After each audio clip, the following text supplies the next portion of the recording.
Grieve साध साध सब नेक हैं, आप अपनी ठोरे। जो सतलोक ले जाएंगे वो साधु कोई और।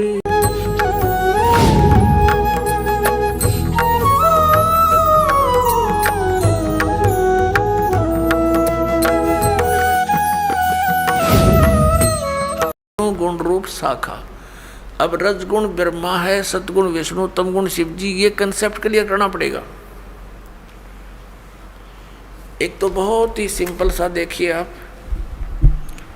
रजगुण ब्रह्मा है, यही तीनों गुण है, यही तीन देवता, इन्हीं पुराणों में देखिएगा। ये गीता प्रेस गोरखपुर से प्रकाशित है, मार्कंडे पुराण।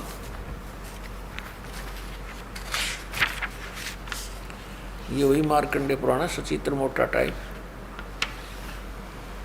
अब ये कहाँ से छपी है, यहाँ से देखना। प्रकाशक एवं मुद्रक हैं गीता प्रेस गोरखपुर, गोविंद भवन कार्यालय कोलकाता का संस्थान। ये इनके फैक्स और फोन नंबर है। इसके 123 नंबर पर आपको दिखाते हैं। संक्षिप्त मार्कंडे पुराण 122 पृष्ठ से शुरू करेंगे। ये मार्कंडे जी बोल रहे हैं, मार्कंडे जी अपना ज्ञान बता रहे हैं और इसके सामने आ जाते हैं। यहाँ रजोगुण प्रधान ब्रह्मा, तमोगुण प्रधान रुद्र और सत्व प्रधान श्री विश्वपालक विष्णु हैं। यही तीन देवता हैं और यही तीन गुण हैं। यही तीन देवता हैं, रजगुण ब्रह्मा, सतगुण विष्णु, तमगुण शिव जी।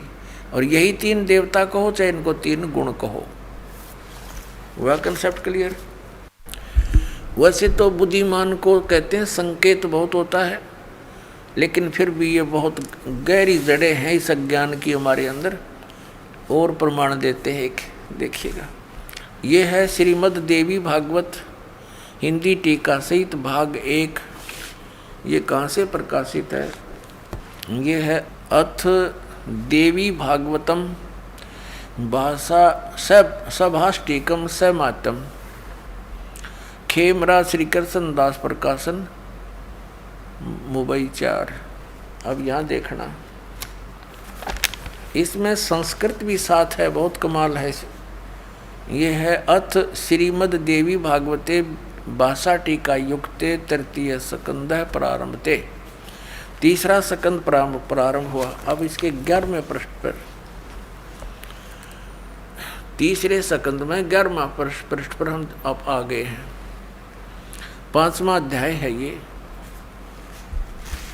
5वें अध्याय का 8वां श्लोक है। 7वां समाप्त हुआ, 8वां पढ़ेंगे। भगवान शंकर कह रहे हैं, हे माता, यदि हमारे ऊपर सदा आप दयायुक्त हो तो हमको तमोगुण में किस प्रकार प्रदान किया है?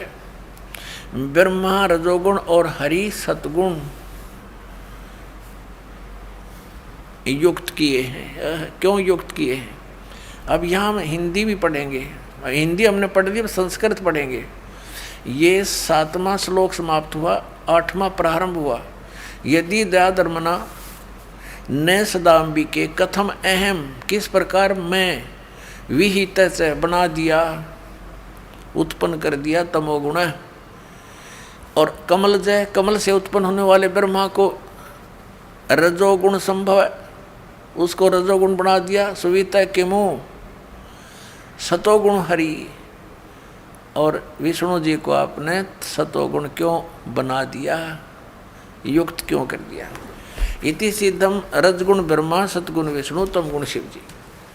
अब हम आते हैं उस पवित्र सदग्रंथ अपनी श्रीमद् भगवद गीता के, और श्लोक नंबर 2 पर देख। 15वें अध्याय का 2, अध्याय नंबर 15 का मंत्र नंबर 1 तो हमने पढ़ लिया कि ऊपर को जड़ नीचे को शाखा वाला ये संसार रूपी पीपल का विनाशी वृक्ष कहा गया है।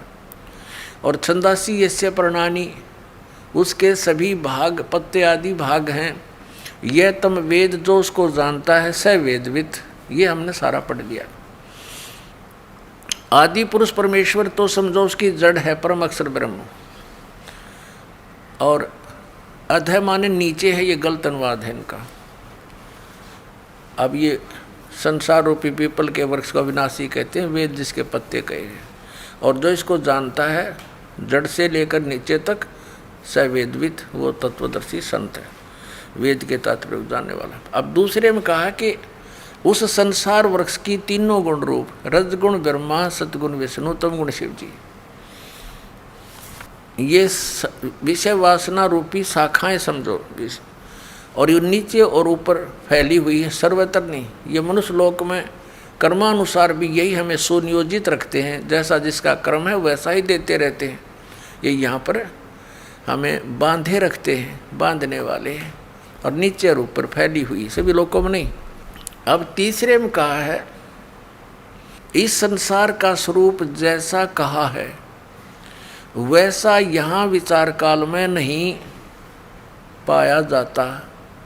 गीता ज्ञानदाता कहता है कि जो मैं तुझे अब गीता का ज्ञान तेरे मेरे विचार काल में, डिस्कशन में, गीता जी के ज्ञान की चर्चा में, इस संसार रूपी वृक्ष का जैसा स्वरूप कहा है वैसा यहाँ विचार काल में, यानी तेरे और मेरे गीता जी के डिस्कशन में मैं नहीं बता पाऊँगा, क्योंकि इसका यहाँ विचार काल में नहीं पाया जाता, क्योंकि न इसका आदि है और न इसका अंत है, कि मुझे इसका कोई ज्ञान नहीं है, तथा न इसकी अच्छी प्रकार सतिथि है। इसलिए इस सुविरुद्ध मूलम, इन्होंने अनुवाद गलत किया है, अति दृढ़ मूल वाले, ये ठीक है, इतना ही काफ़ी है। अति दृढ़ मूल वाले यानी ऊपर को जो जड़ हैं वो तो है अमर स्थल, अमर स्थान परमात्मा का। जैसे ऊपर को जो जड़ समझो, जहाँ से सब संसार की उत्पत्ति हुई है, जड़ों से पेड़ उगता है, बनता है पौधा बनकर, तो वो आदि ऊपर के जो लोक हैं, सतलोक, अलखलोक, अगम और अकैलोक, वो तो सुविरूढ़ है यानी दृढ़ है, वो तो अविनाशी स्थान है, और वहाँ से ही बाकी के संसार रूपी वृक्ष की प्रवृत्ति पर विस्तार को प्राप्त हुई है, यानी उस वहाँ से ही सबकी रचना हुई है, तो वो तो अविनाशी है। सुविरूढ़ मूलम, संसार रूपी वृक्ष की जो जड़ हैं वो तो समझो दृढ़ हैं, अविनाशी हैं। ये देखिए, ये ऊपर को जड़ और नीचे को तीनों गुण रूपी शाखा, ये संसार रूपी वृक्ष है। तो ऊर्ध्व मूलम, ऊपर की जो जड़ हैं वो तो अविनाशी हैं। अब 15वें अध्याय के हम अब तीसरा श्लोक पढ़ रहे हैं। सुविरुद्ध मूलम यानी अति दृढ़ मूल वाले ऊपर के स्थान तो कति अविनाशी हैं। उस संसार रूपी पीपल के वृक्ष को दृढ़ेन माने दृढ़, असंग शस्त्रेण का अर्थ है या तत्व रूपी तत्व